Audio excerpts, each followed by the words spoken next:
Welcome to me streaming because I am exhausted and tired and I just want to kind of sleep, but I don't also want to sleep at the same time.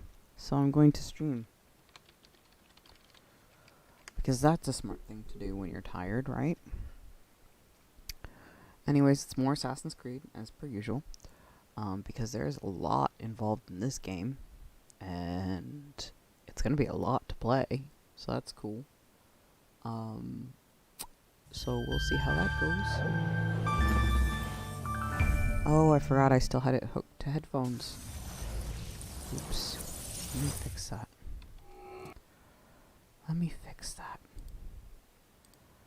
Because I don't want it on headphones. I want it to come out of Samsung. Right. I need to exit the game first before it'll let me do that. Of course. Now hopefully it'll transfer over properly. We'll see if desktop audio will register it properly too. Because I'm having to do this by two computer looking things. And I don't want to put headphones on right now. I really don't. There we go. Awesome.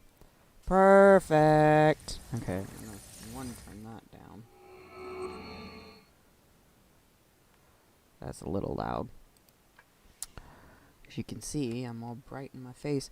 I'm moving in like 2 weeks. A week. 2 weeks? A week and a half. A week and a half, that's what I'm thinking of. I'm moving in about a week and a half.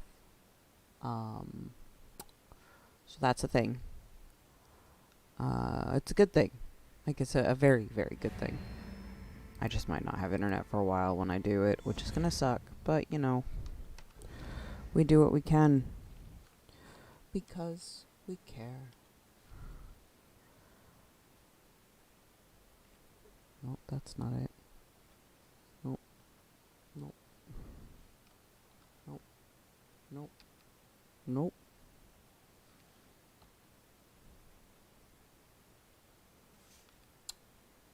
Okay.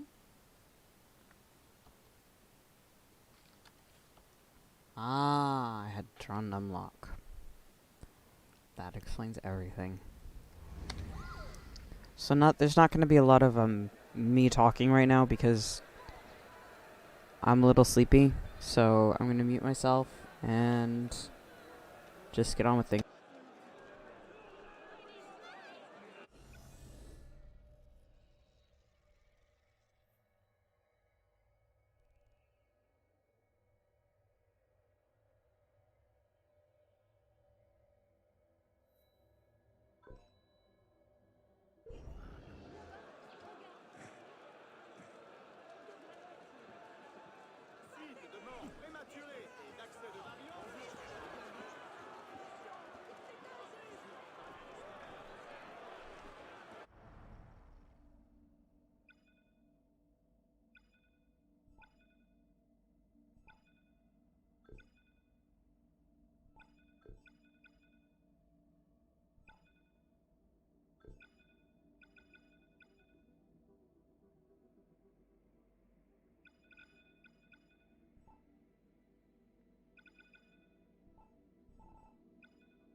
Excuse me. You get nothing from me, you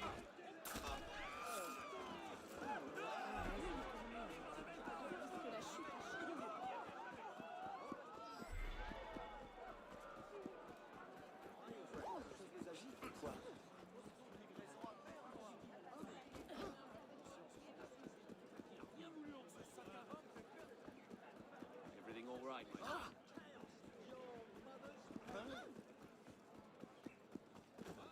Mais que signifie ce vacarme?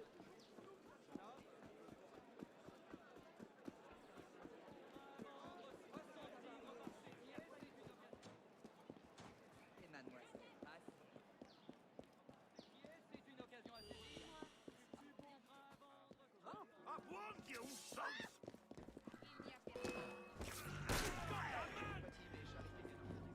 Pourquoi fait-il ça?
so important to Zelma?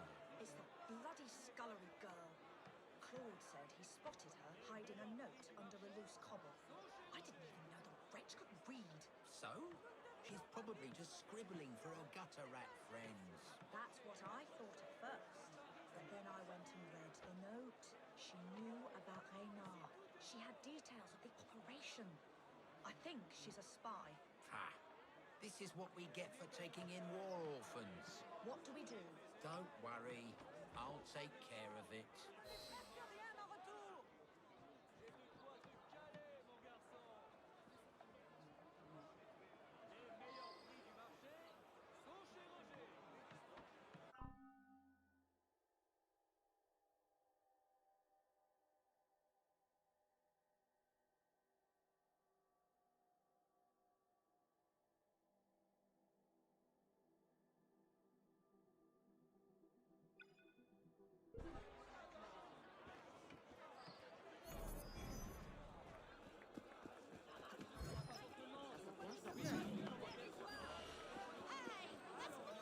Hey! Wait, c'est ça!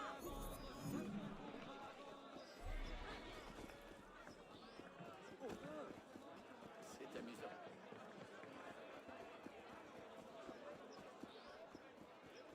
Eh bien, qui a-t-il? Traitor, die!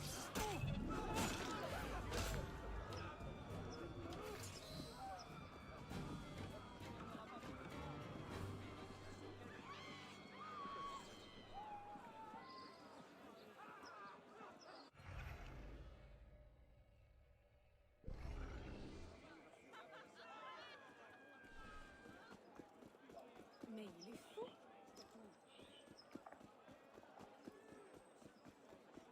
Bienvenue. Mais qu'ont-ils tous d'un coup? Du calme, prince.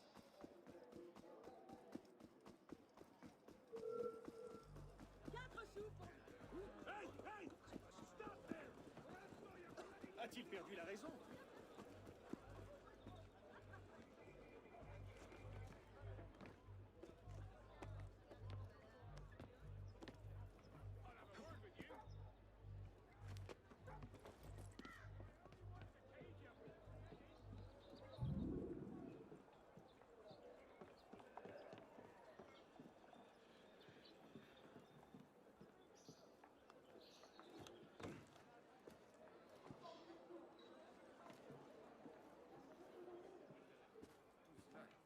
Hinderer!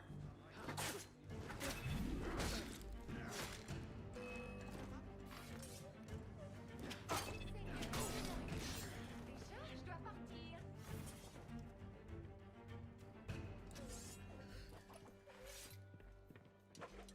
There!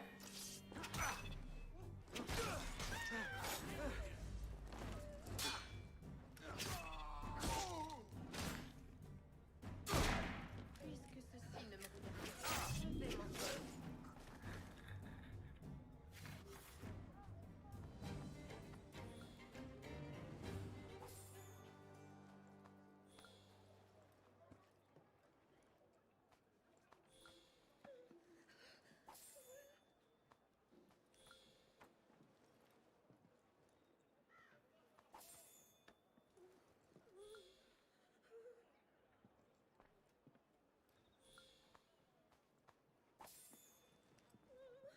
Madame Goose sent me. You are discovered. You need to get out of here.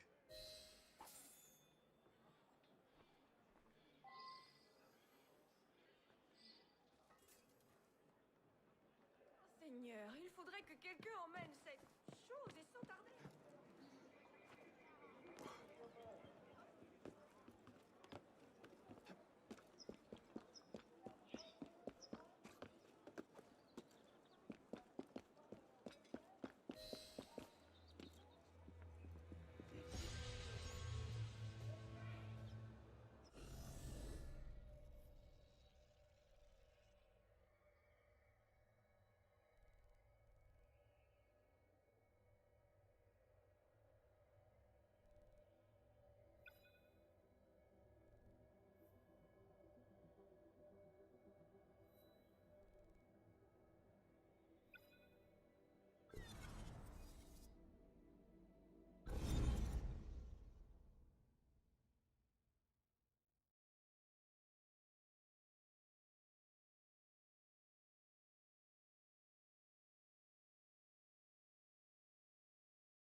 Beautiful weather today, don't you think? However, I do not think.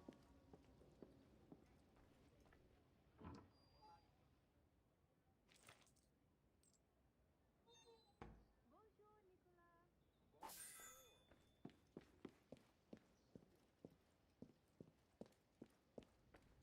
Angry may be a bit strong. Oh, that's fair enough. Fair enough. I'll rephrase. Why does God want to strike us down with fiery wrath?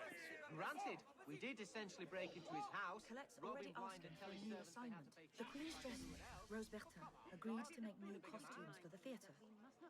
But it seems her royal past wasn't enough to spare her the attentions of radicals. Les Actes des Apôtres vandalized her shop, and now Rose is nowhere to be found. Go to the Marais and see what you can find out. I'm worried about her.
Jeune homme,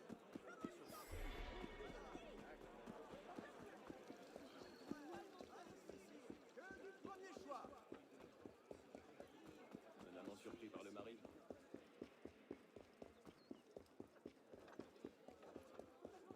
Ils sont toutes comme ça.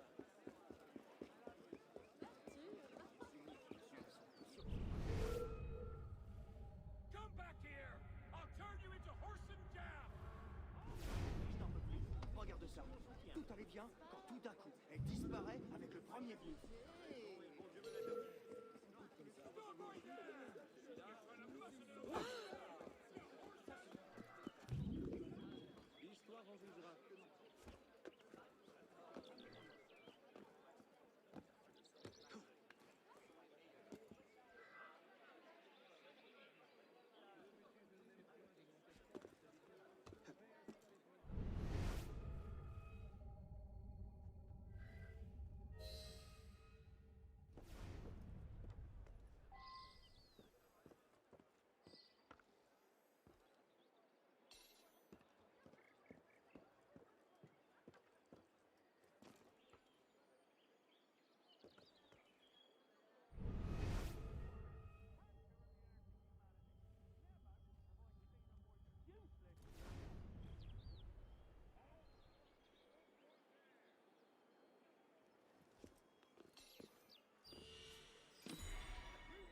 You heard me. You touch me, and it's a guillotine.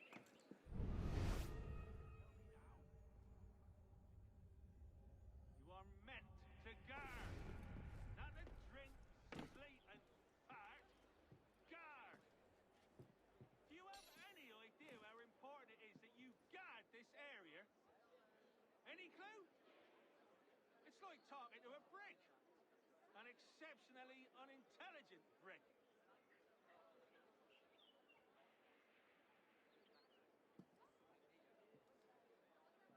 You crawling, slimy, miserable slug, you scampering, filthy cockroach. You're nothing but a pile of dry cow leavings. You are a canker on the arse of humanity. Never have I seen a more useless lump of human flesh. I'll knock you sideways. Elle disparaît premier but. Madame Bertin, I presume. Oh, you must be Charlotte's Je friend. n'en peux plus. Regarde I ça. came here to recover my work from Tout these d'un coup, elles scoundrels. disparaissent avec le premier piège. Well, Say no more. Get yourself to safety. I'll deal with this. merci.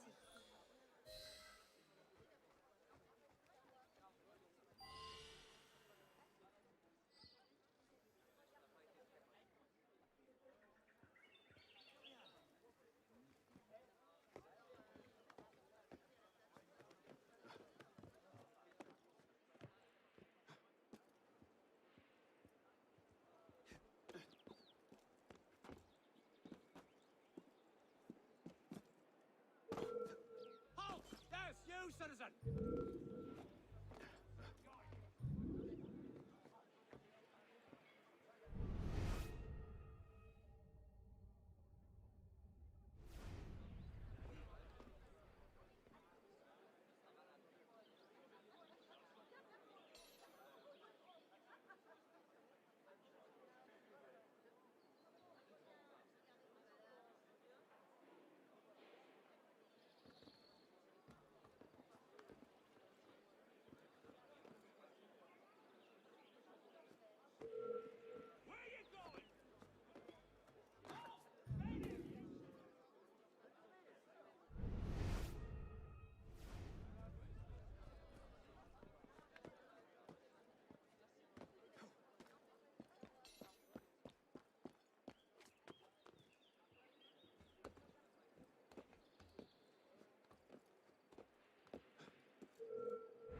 diable se passe-t-il?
Trop sournois à mon goût.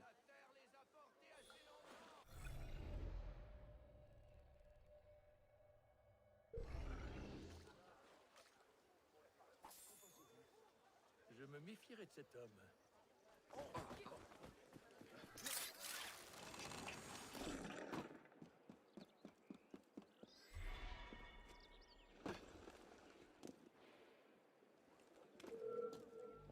Get back here! I'll cave your skull in, I will!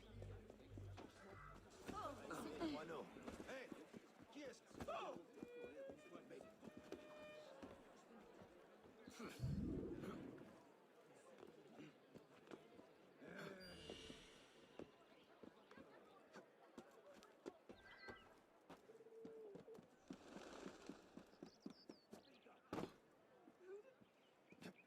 You tell me who the rat. Get out of here! Found you! There you are!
père? Parce que père est au courant.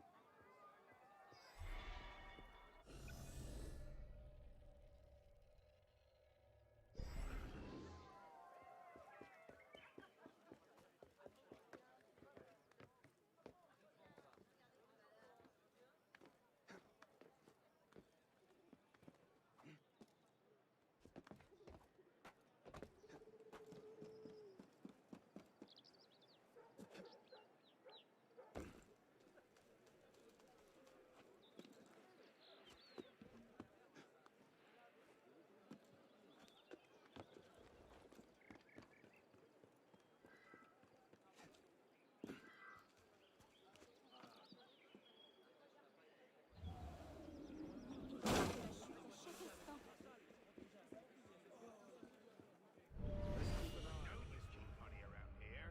Where? Look, is it really worth dying over?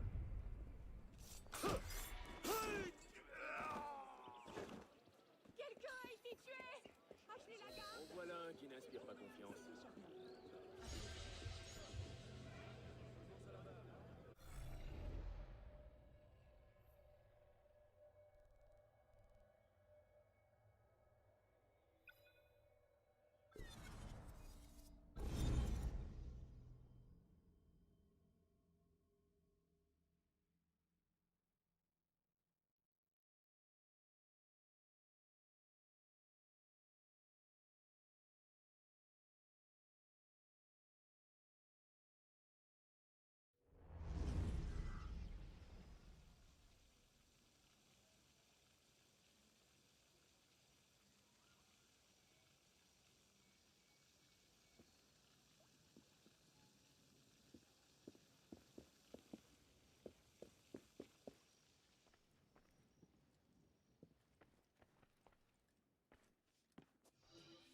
Colette's already asking for a new assignment. She's indomitable, that one. With Madame Bertin's costumes on the rack, we're sure to draw a more fashionable crowd.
Not a bad take. Another...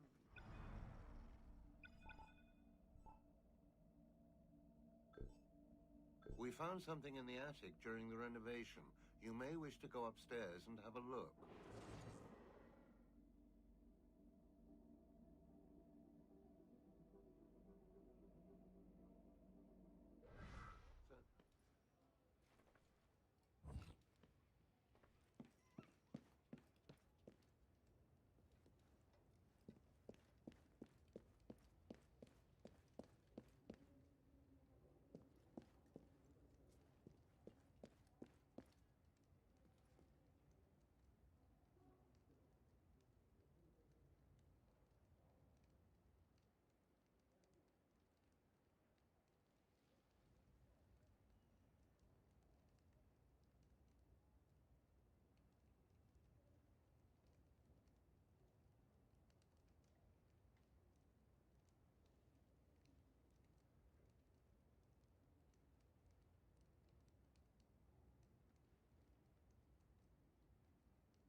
This clipping from a newspaper dated back to 12th of July, 1782, and is badly crumpled as though someone had once wadded it up into a small ball.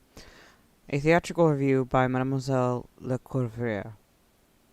Last evening I had the pleasure, if indeed pleasure it can be called, of seeing very nearly the worst production of Voltaire Herode et Mariamne at Café Theatre in Ile Saint Louis. Never has the tragic death of the Queen of Judea been rendered with more glaring ineptitude. Monsieur Dupré Herod has all the pathos of a fishmonger who is especially ashamed of his day's catch, and Mademoiselle Arcadie Mariamne seems able to do little more than wail like a child denied a treat. As to the supporting cast, I should only say that the director would have been better served by releasing a dozen Barbary apes into the theatre. That at least might have incited the audience to a modicum of excitement.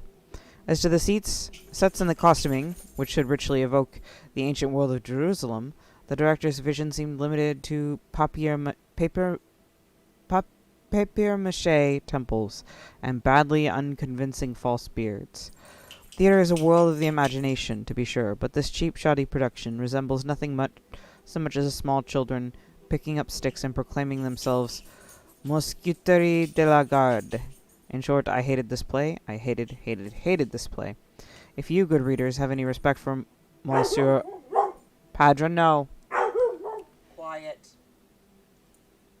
Quiet. Monsieur Arouet's work, I caution you to stay far, far away.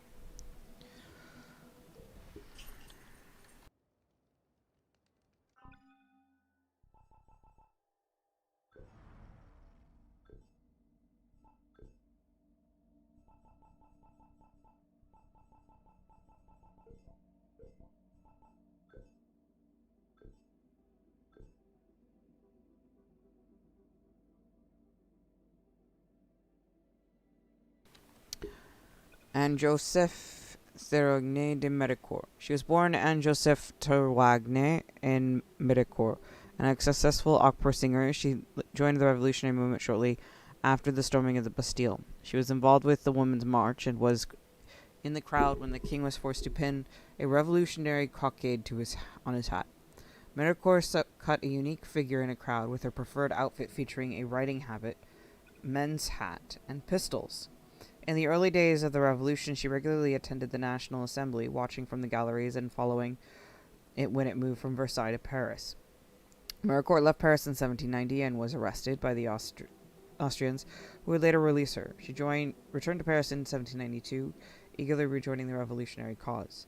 Her imprisonment and risk of notoriety, she was invited to speak at the Jacobin Club. She became an ardent supporter of Brissot and Girondists, which led to her being attacked and beaten by a group of Jacobins in 1793. Georges-Jacques Danton. Georges-Jacques Danton was a favorite subject of French school textbooks, in which he is often portrayed generously, in spite of his turpitudes. In reality, he went from one failure to the next. He held a subordinate office in the Commune before the sections refused to promote him. Once the king had been escorted back to Paris after his capture at Varennes, Danton had first called for his death, before retracting to merely call for the king's abdication. In other words, he was allied with the assassins, meaning that of course the historical historian will argue for his historical irrelevance. He was not even elected to the short-lived Legislative Assembly in 1791. He made most of his free time to engage in business, purchasing national assets and consolidating his fortune. He remained on the sidelines during the events of June 20th, 1792, and later played no part in the preparations of August the 10th. Up until then, the Battle of Valmy, the so-called Minister of the People, embodied France's regained audacity and patriotic unity. Note the use of the word audacity. Danton's famous for calling for audacity, more audacity, always audacity, in the face of overwhelming odds against the Austrian army in 1792. It's credited for rallying the troops enough to save Paris. You may count on a small thing like that as among his 0 accomplishments. The Girondists condemned Danton's management at the Ministry of Justice and his responsibilities in the September massacres. Suspected of playing both sides, he would never render accounts after his time as Minister of Justice. He was removed from the Committee of Public Safety after serving a mere few months, increasingly as the revolution went on, Danton called for laying down of arms, proclaiming the need to spare the blood of men. Robespierre and Saint Just accused him of being excessively moderate, in other words, of treason. Far be it from me to say Danton didn't have his flaws. Among them, he actually did nothing about the September massacres. He's been accused of causing them. There's no evidence of that, and some historical debate as to whether he could have stopped the mobs. And the money to the tune of 200,000 livres went missing while he was Minister of Justice. Not mentioned, he helped found the committee, another of his non-accomplishments. Trying to end the terror, not an accomplishment. Check. Though I suppose he didn't actually end it, so kudos, Abstergo historian. No points for just trying, eh? Danton was led to the Revolutionary Tribunal on March the 30th, 1794. Sanson reduced him to silence on April 4th, along with 28 other Dantonists. Napoleon Bonaparte. Had he been born a few weeks earlier, Napoleon would have been Italian. What a terrifying thought. He was born in the Italianized version of his name, Bonaparte, on the island of Corsica, which belonged to Genoa until the Genoese sold rights to the French crown. The skinny Napoleon had a difficult adolescence. Badly dressed and with heavy Corsican accent, his rustic manners were out of place among smart young nobles who attended the same military school he did. The future emperor, the booted Jacobin, was a bad boy who was often absent.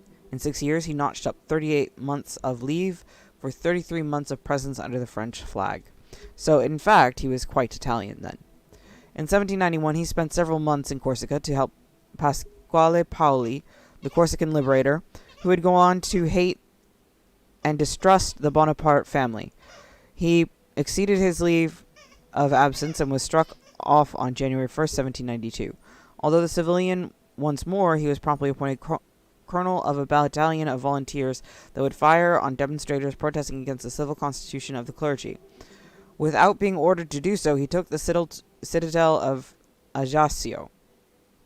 You say self-motivated, I say rude. Later, he took part in the revolutionary days of 20th of June and August 10th, 1792. His participation in the siege of Toulon, though he did not take the city at all by himself, and his mastery of artillery gained him the admiration of Augustin Robespierre, younger brother of the revolutionary leader Maximilien Robespierre, who appointed him brigadier general and put him in command of the artillery of France's army of Italy. Following the failed royalist putsch of 13th Vendemiaire, where under the orders of Paul Barras, whose mistress he would go on to marry, he gunned down the Voltigeurs, he returned to Italy, this time as general-in-chief.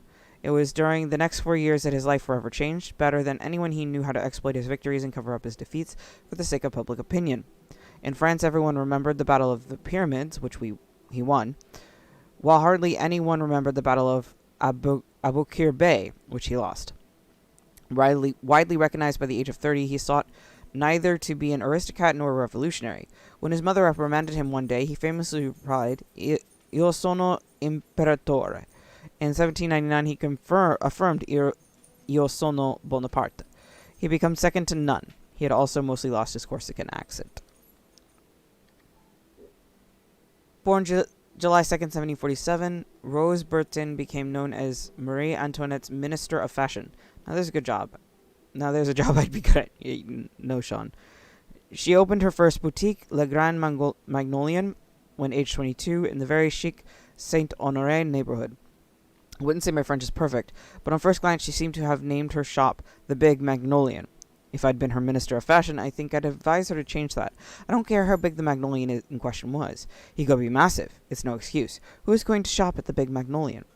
She soon diversified her offerings to include bonnets, mantelets, pelisses, bows, and shirred veils. The Queen was enthralled by such refinement and, with Rose Bertin's help, set about transforming the Versailles dress code. Dresses were simplified to allow women greater freedom of movement, in particular abandoning panniers, which were considered too cumbersome. I'm sorry to go on about this, but you just don't name shops after random enormous Mongolians. Really, Sean? Rose Bertin's successful and popularity soon brought her an international clientele from the cities as far afield as Koblenz, Brussels, London, and St. Petersburg. It is thanks to this diverse base of customers that she managed to survive the revolution. She left France during the Reign of Terror and would only return in the 1800s.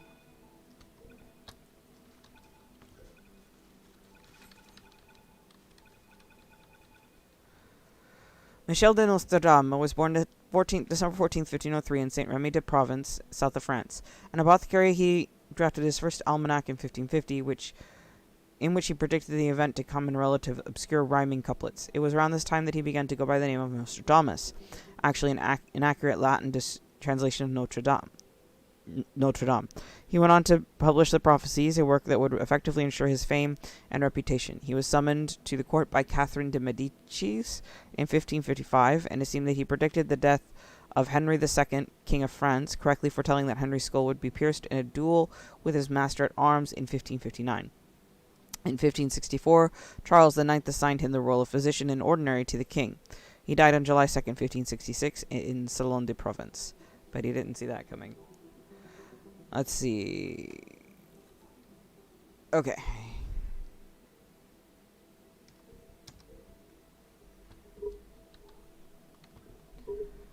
Bridges. Pont Rouge. A wooden painted bridge linking two islets of the Pont Rouge served the Revolution, but was soon destroyed and eventually replaced by the Pont Saint Louis.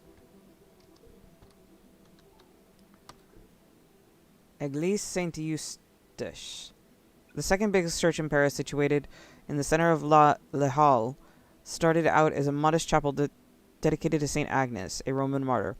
Later relics of Saint Eustace were brought to the church, and the saint, whose symbol was a large stag deer overseen by the cross, became the church's namesake. With the development of the central market of Les Halles, the parish church became too small. The current church took 105 years to construct, between 1532 and 1637. Its Gothic structure and Renaissance detail, to say nothing of its dimensions, make it a surprising edifice. Moreover, it curves to the north since it was built along the line formed by the Bru Trainee Rambuteau, since no one wanted to expropriate the shopkeepers who were installed there. It is missing its southernmost tower. Cour de Miracle. Cour de Miracle was one of the poorest, most dangerous slums in the revolutionary Paris. It took its name from the many beggars who faked terrible injuries and diseases to elicit donations, only to be miraculously cured when it was time to go home. You think the people would have been a good name would have been a good tip-off for people. Boulevard de Theatre. Thanks to Jean-Baptiste Nicolet, the royally approved theatre dubbed Spectacle de Grandeur et Sauteur du Roi, the Boulevard du Temple in the north of Paris developed into what would be called a continuous fair. The theater brought in all types of entertainment along with cafes, caterers, and wine merchants. In addition to shows inside the venue, actors were hired to play out small scenarios called parades on a balcony in front of the theater in order to attract spectators. The construction of several theaters toward the end of the 18th century, no less than 16 new theaters built between 1774 and 1789, prompted the establishment of the ongoing networks that became ongoing fairs. The revolution merely expedited this desire to free the theater from the oppression of the Ancien Regime that prevented the public from expressing itself. At the National Convention, Robespierre commented that the educational side of theatrical arts, and on January 13, 1791, the National Assembly abolished royal privileges, unshackled the theater, and acknowledged as human rights the author royalties which had been written off on August 4, 1789, along with other privileges. Cemetery des Saints Innocents. Originally the street leading to Saint Denis outside the ramparts of Roman capital, which mainly occupied the left bank, served the city cemetery. Just to say, you're about to read my favorite historical nickname of all time. Louis VI, the Fat, who had overseen the construction of Les Halles, had Saint Innocents built in 1130. Its cemetery would become the cemetery of all the churches of Paris, which made for an unprecedented concentration of dead bodies. A plague epidemic could bring about thousands of deaths in the space of just a few weeks. In the 1400s, improvements were made, partly paid for and designed by Nicolas Flamel. The whole was overseen by a macabre mural of the Dance of Death. Just prior to the Revolution, the bodies were disinterred and moved to the catacombs beneath Paris. The Grand Châtelet. Marked by an imposing tall square tower, this pristine prison was once a fortress. Located in the heart of the city of Place de Grève, it enjoyed particular sinister reputation. This was yet another construction by the indefatigable Louis VI the Fat, who wanted to defend the Grand Pont Bridge, since replaced by the Pont au Change.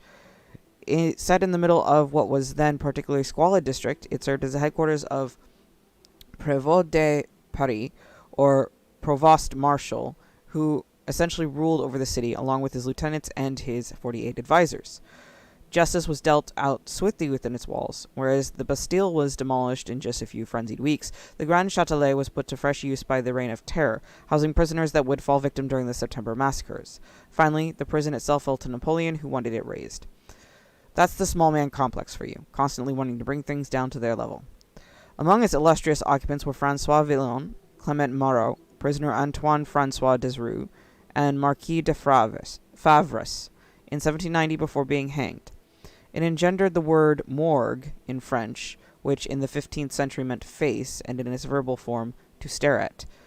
The Châtelet's jailers stared at their victims, no doubt with the contempt, so that they would be able to identify them in case they escaped. The word morgue came to be used to designate cells. It also sounds an awful lot like my days at the British public school system, just with less random violence. Halle au Blesse.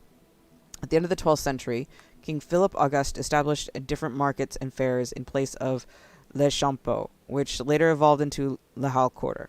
However, as the markets grew, the streets around became increasingly congested. Shipping grain through the traffic became complicated and slow. In the 18th century, just second Padra, the city of Paris decided to simplify the grain transport and stocking by building the more easily accessible Halle au Blesse. The land was purchased in 1755, and a ring structure was built there. Initially roofless, in 1782 a wooden cupola was added to protect the grain from rain and other weather events. It is unbelievable it took that long. Hey, let's store all of our grain in this big wide open thing. But we should add a roof to protect our precious... Padra! Protect our precious stock... No! Quiet. Protect our precious stock from the elements, contamination, wildlife, and theft. I think we'll be fine, little Jimmy Nerdface. Run along now. Really, Sean? After several fires, the building received an iron cupola at the end of the 17th century. It no longer contains grain, but is kept in use as Paris's good exchange. Hotel de Ville. In 1246, Louis IX invented the position of Provost of the Merchants, who centered on his power of the Maison aux Piliers on this spot, eventually renamed the Hotel de Ville. The building came to have a row of busts along the front, celebrating the historical mayors of Paris, who looked out over the Place de Grève and its public executions. The interior was consumed in flames during the insurrection of 1871. The building was completely restored afterwards. It remains the center of Paris's municipal government to this day. Yet another city within a city. Le Hall was appropriately known as the Belly of Paris, since this is where Parisians brought their groceries each morning. There's a fat French bloke downstairs we like to call the Belly of Paris, too. Before becoming a market, it was an expanse of little fields, confirmed by the names of two streets, Rue de Petit Champ and Rue de la Croix de Petit Champ. The market operated, and I'm totally butchering that, I know. The market operated up until 1866, when architect Victor Beltard completed his massive glass and iron market pavilion after 12 years of work. It was a model of all Europe would imitate. Not until the 1970s, it was finally pulled down and replaced by the present-day concrete jungle, over which a huge glass canopy was recently installed. Medici's Tower. This tower is the last vestige of the royal palace built under the Catherine de' Medici, great-granddaughter of Lorenzo the Magnificent. Catherine was interested in predictions of the future. She was patron of Nostradamus, and allowed the astronomer Ruggieri to use this tower to observe the heavens from the iron enclosure at the top. Hotel Fubé. A particular... There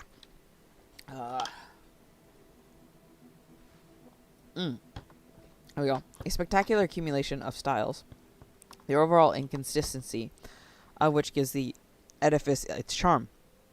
The site was chosen by Charles V for his Hotel St. Paul, away from the bustle of the Louvre. In 1676, parliamentary advisor Gaspard Fabius commissioned Jules Hardouin Mansart, him again, to draw up plans for his new abode. Fabius, I don't know how to pronounce that name, so I'm just going to skip past it, was a charming and popular poet, friend of Jean de La Fontaine and Madame Sévigné.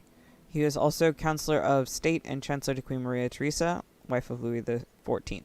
Hardly surprising, financial means were no obstacle. Hotel des Sens. Located on the bank of River Seine, the Hotel des Sens was along the Hotel de Cluny, is the last vestige of medieval architecture in Paris, 1475. The hotel was built for the Archbishop of Sens, a character who overshadowed even the Archbishop of Paris. It currently houses the Fournay Art Library, thus conferring an altogether literary sheen on what is otherwise a military work of architecture. A cannonball remains lodged in the walls near to the left turret as a sober reminder of the riots of 1830. On a lighter note, the insatiable Queen Margot saw her young lover's throat slit by a jealous suitor in front of this beautiful Gothic gate. A wonderful, magical image, I'm sure, will come back to you this and every Valentine's Day. Hotel de Sully. In 1634, Duc de Sully, a fairly dashing 74-year-old, expanded his townhouse to include a building at the bottom of the small garden, which, still today, juxtaposes the Place des Vosges, then the Palace Royal. By now a tad senile, he was known to prance about under the square's arcades, wearing outdated jewelry. Meanwhile, his wife, who was 50 years his junior, went from one lover to the next.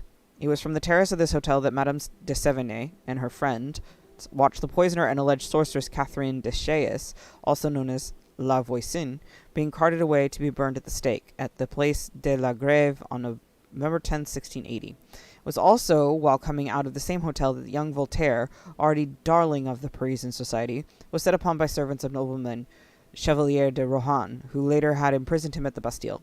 They had quarreled over an actress. Voltaire was later cleared and would receive an annuity of 12,000 livres.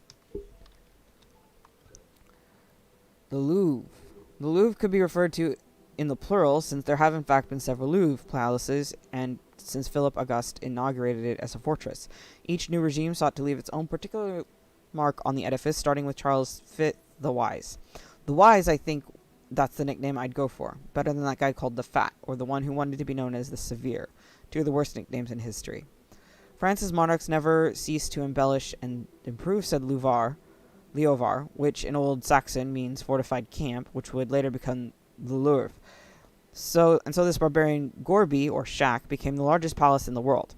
Expanded and improved by Francis I, who had several sobriquets, including Francis the Large Nose, as well as Henry II and later Louis the 14th.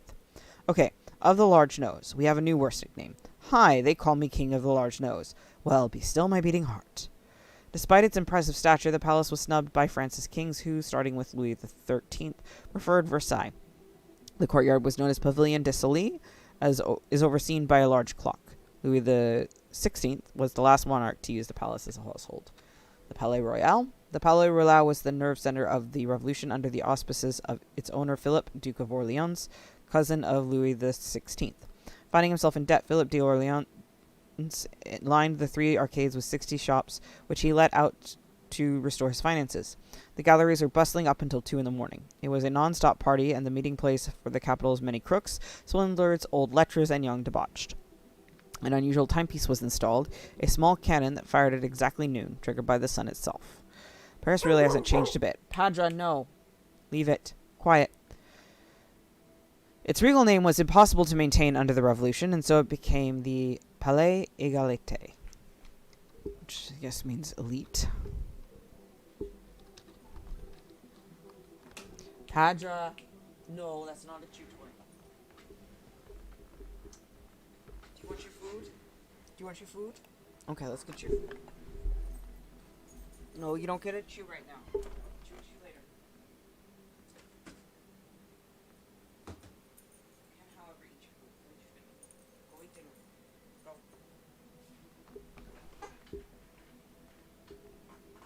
Good girl. The fall of Robespierre after his arrest on 9th Thermidor and Ile, July 1794, ended the terror and led to a more civilized stage of the revolution. It meant also a resurgence in the royalist activity, and in 1795 the convention was afraid that the monarchists might win the next election. As a precaution, it adopted in August 1795 a decree called of the 2/3, stating that 500 of the 750 members of the future two assemblies will be current members of the convention. You think it had more to do with consolidating the power, don't you? I hate that you've become so cynical, and well done. Those elections were scheduled for 20 Vendémiaire and 4 mid-October 1795, and Paris royalists were determined to make the convention revoke the rule. On 11 Vendémiaire, 7 Paris sections declared themselves as insurgents. Some of the National Guard joined them. The convention ordered Barras to take military measures, and on the field, Bonaparte became the de facto military leader. On 13 Vendemiaire, October 5th, the insurgents, some mention 25,000 people, marched on the convention and the Tuileries. Bonaparte had put in place a number of cannon procured by Joachim Murat, and after receiving an order from Barras, told the troops to open fire. Grape shot was very efficient on such urban terrain, causing around 300 deaths among the royalists. The action earned Bonaparte the nickname General Vendemiaire, and is considered by some the true beginning of his rise to power. Oh yes, Napoleon earned his fame firing grape shot at crowds of protesters. What a hero. He also earned several enemies. Can't imagine why. Auto da fe. Auto da fe, from Portuguese for act of faith, was originally a ritual of Inquisition wherein the accused made proof of their good faith. However, since the ritual generally ended with the accused being burnt at the stake, in the popular mind, auto da fe became to mean the burning itself. The term came to France during the Revolution and was turned inside out, now meaning a revolutionary act of faith against Christian clerics. The shortage of bread was one of the driving factors behind the French Revolution. Droughts in the summer of 1788 caused the price of grain to skyrocket. In 1789, the price of one loaf of bread was more than half a day's pay for the common workers, and that's when there was bread to be had. On the objectives of the Women's March in October 1789, it was to demand bread from the king himself. What did they expect him to do? Buy a bread maker? Whip up a wrap? Even after the Revolution, food continued to be scarce. Trouble with crops, combined with the need to provide the army with bread, led to a shortage across France. Merchants were accused of price-fixing and food hoarding, leading to riots in the marketplace. The newly formed government tried to fix the problem by setting bread prices, but given that they fixed the price well below the cost of grain, this only fueled the problem and attempted to solve, because the Templars were hoarding food and fixing prices to cause riots. So that worked out well for them, didn't it? On December 24th, 1800, an attempt was made to assassinate the first consul Napoleon Bonaparte. The infernal machine was the explosive device used in an attempt to blow up the coach carrying the first consul as he left Palace du Carrousel at the Tuileries and made his way along Rue Saint-Nicaise to the Opera. Miraculously, Bonaparte was left unscathed. Investigations initially led the authorities to suspect the Jacobins before they realized that it was a royalist plot.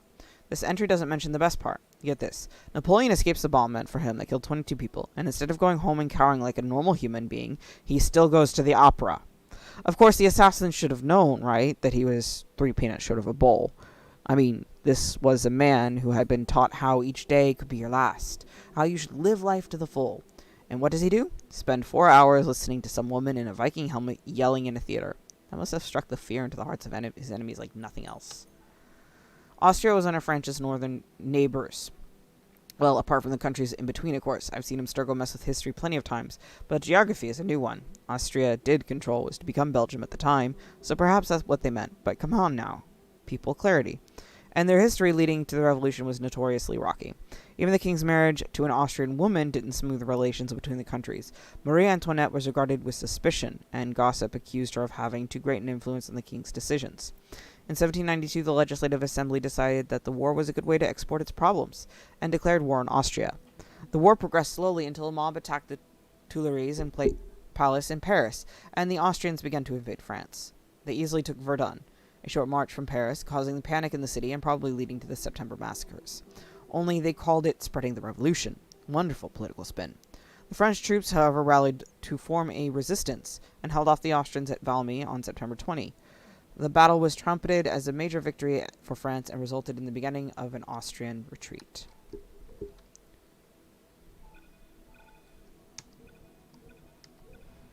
Okay.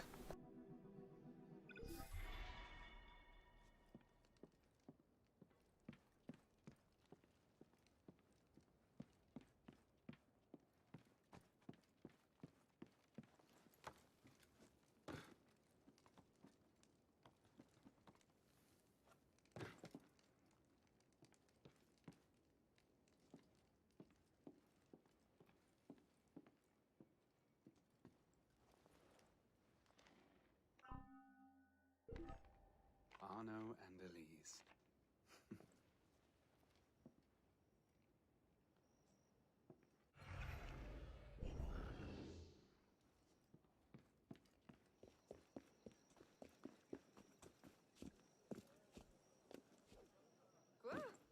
Ce ne lui suffit donc pas.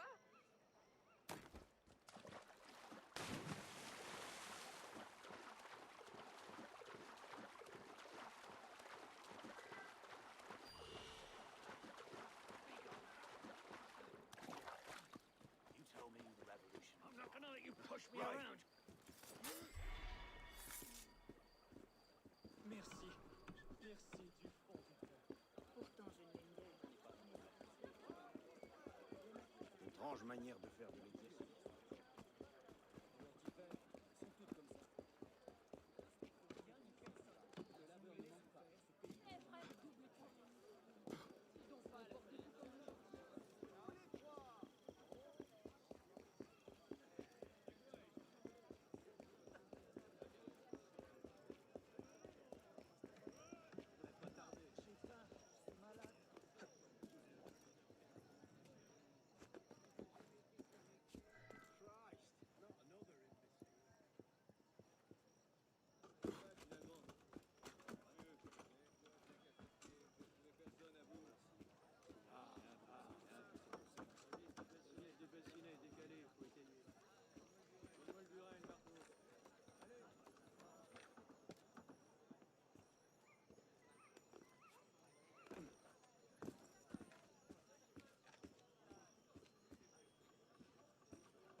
La vérole doit lui manger la cervelle.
You want me to come over there and crush you, you pellet? Stop there, citizen! I'll wipe that bloody smirk off you. You won't shake me! Fine.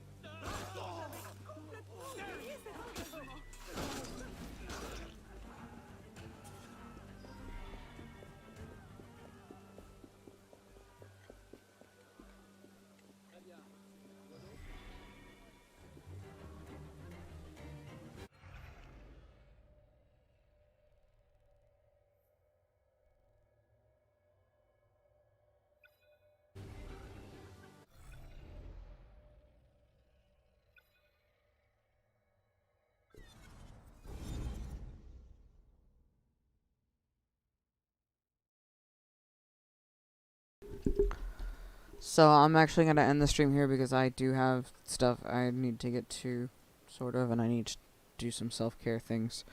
Which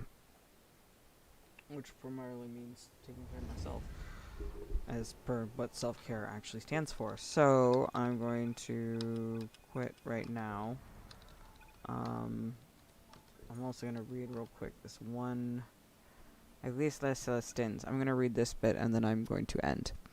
The church was built in 1352, founded by the Pope Celestine V from his own funds. The chapel once held the hearts of Henry II, Francis II, and Henry III, but by 1792 the church was no more, and its gardens had become a barracks. The hearts of the kings were safely transferred to the Louvre, to Saint Denis, and the Museum of Versailles. And there you were thinking the royals were heartless.